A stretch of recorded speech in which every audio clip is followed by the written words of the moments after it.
Hello భయ్య. What if సిరీస్లో first movie వచ్చేసి పుష్ప 2 భయ్య. అసలు పుష్ప మూవీ అంటేనే నాకు చాలా ఇష్టం భయ్య. అల్లు అర్జున్కి కానీ సుకుమార్కి కానీ నేను కల్ట్ ఫ్యాన్ని.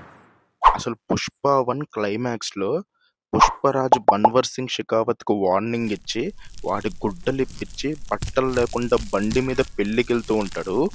ఊరమ్మా సీన్ భయ్య. అసలు పుష్ప పార్ట్ 1 చూసి నేను థియేటర్ నుంచి పిచ్చ హైతో బయటకు వచ్చా భయ్య.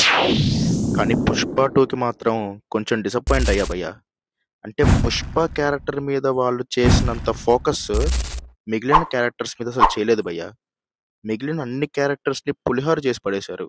ముఖ్యంగా బన్వర్ సింగ్ షెకావత్ని అయితే జోకని చేశారు భయ్య. సో పుష్ప 2 స్టోరీని కొంచెం మాడిఫై చేస్తే ఎలా ఉండిద్దా అని నా పాయింట్ ఆఫ్ వ్యూ భయ్య. ఇంకా పుష్ప 2 విషయానికి వస్తే ఫస్ట్ హాఫ్ అయితే అసలు సూపర్ భయ్య. ఫస్ట్ హాఫ్లో అయితే చేంజెస్ ఏం లేదు, యాజ్ ఇట్ ఈస్ అలానే ఉంచి ఇంటర్వెల్లో భయ్య నిజంగా చెప్తున్నా, నేను హైదరాబాద్లో రంగా భుజంగా థియేటర్లో చూసా. ఎప్పుడైతే పుష్పరాజు బన్వర్ సింగ్ షెకావత్ మీద వచ్చపోస్తాడో అసలు థియేటర్లో అందరూ పిచ్చెక్కిపోయారు భయ్య ఆ సీన్కి.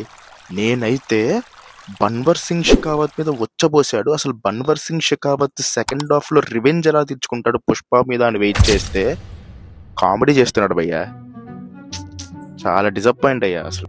సో సెకండ్ హాఫ్లో నాకు వచ్చిన చిన్న ఐడియా ఏంటంటే, ఆ 2000 టన్నుల సరుకు జపాన్ని పంపించిన తర్వాత అక్కడి నుంచి వచ్చిన డబ్బుతో సిద్ధప్ప, అదే మన రావు రమేష్ని సీఎంని చేసిన తర్వాత ఈ బన్వర్ సింగ్ షెకావత్ అప్పటి వరకు సైలెంట్గా ఉండి టైం చూసుకొని రావు రమేష్ దగ్గరికి వెళ్ళి పుష్పాని చంపేద్దామని ప్లాన్ వేస్తాడు భయ్య. బన్వర్ సింగ్ షెకావత్ సిద్ధప్పతో ఏం చెప్తాడంటే, ఏరు దాటిన తర్వాత తెప్పని, అవసరం తీరిన తర్వాత మనిషిని వదిలేయాలి. పుష్ప అనేవాడు ఒక స్మగ్లర్, వాడెప్పటికైనా నీ పక్కనే ఉంటే రాజకీయాల్లో నువ్వు ఇంకా ఎదగలేవు. ఇప్పుడు నీకు వాడు అవసరం కూడా లేదు, వాడిని చంపేద్దామని చెప్పి రావు రమేష్తో మాట్లాడతాడు భయ్య డీల్. అంతకు ముందు సీన్లో కూడా రావు రమేష్కి పుష్పకి మధ్య ఒక చిన్న గొడవైనట్టు పెట్టి ఆ గొడవైన సీన్ వెంటనే బన్వర్ సింగ్ షెకావత్ వచ్చి ఇట్లా పుష్పాని చంపేద్దామని డీల్ మాట్లాడితే ఇంకా రావు రమేష్ ఒప్పేసుకుంటాడు భయ్య. అంటే రావు రమేష్ బన్వర్ సింగ్ షెకావత్ చేతులు కలిపేస్తాడు ఇంకా పుష్పాని చంపేద్దామని. అప్పుడే బన్వర్ సింగ్ షెకావత్ ఏం చెప్తాడంటే, పుష్ప లాంటి వాడిని చంపాలంటే ఎదురుగా మనం చంపలేము, వాడికి ఖచ్చితంగా వెన్నుపోటే పడవాలి. వాడికి వెన్నుపోటు పడవాలంటే మనకు ఖచ్చితంగా కేశవ సహాయం కావాలి అని చెప్తాడు భయ్య. ఇంకా వెంటనే బన్వర్ సింగ్ షెకావత్ కేశవాని పిలిపించి పుష్పాని చంపుదాము, పుష్పాని చంపిన తర్వాత వాడి ప్లేస్లో నువ్వే అయ్యేది సిండికేట్ లీడర్వి, నువ్వే మరో పుష్ప అవుతావని వాడికి ఆశ పెట్టి వాణ్ణి కూడా పుష్పాన్ని చంపించేలా కన్విన్స్ చేస్తాడు భయ్య.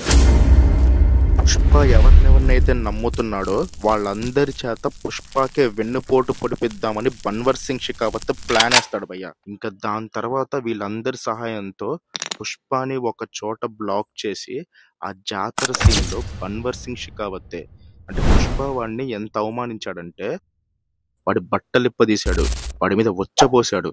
ఇంత అవమానించినందుకు రివెంజ్గా బన్వర్ సింగ్ షెకావత్ ఆ జాతరలో పుష్పకి చీరగట్టి వాడికి గాజులేసి వాడికి గుండు గీకి ఆ గాడిద మీద ఊరేగించి ఇంతలా ఊరు వాళ్ళందరి ముందు పుష్పను అవమానిస్తాడు భయ్య. అంటే అక్కడ బన్వర్ సింగ్ షెకావత్ గెలుస్తాడు. అసలు ఆ సిచ్యువేషన్లో పుష్ప అయితే ఎమోషనల్గా డౌన్ అయిపోతాడు భయ్య, ఎందుకంటే తను నమ్ముకున్న వాళ్ళే ఇంతలా మోసం చేశారా అని. ఇంకా పుష్పాని దారుణంగా కొట్టి అడవిలో పడేస్తారు భయ్య, వాడు చనిపోయాడేమో అనుకుని. అప్పుడు మనం వేరీస్ పుష్పలో చూసినట్టు పుష్ప అడవిలో 2 months ఉండి అసలు అందరూ పుష్ప చనిపోయాడేమో అనుకుని దాని తర్వాత అసలు పుష్ప బతికే ఉన్నాడని అందరికీ తెలిసి అప్పుడు పుష్ప వచ్చి వీళ్ళందరి మీద రివెంజ్ తెచ్చుకున్నట్టు స్టోరీ ఉంటే వేరే లెవెల్లో వెళ్ళేది భయ్య. అంటే ఇప్పటికీ దాదాపు 2000 కోట్ల దాకా కలెక్షన్స్ వచ్చాయి. కానీ ఇలా గనక ఉండుంటే ఇంకో 4000 కోట్లు వచ్చేవి భయ్య. అంతే. ఇది నా చిన్న idea about what if series. మీకు నచ్చితే సబ్స్క్రైబ్ చేయండి భయ్య. మళ్ళీ ఇంకో మూవీతో కలుద్దాం. థ్యాంక్ యూ భయ్య.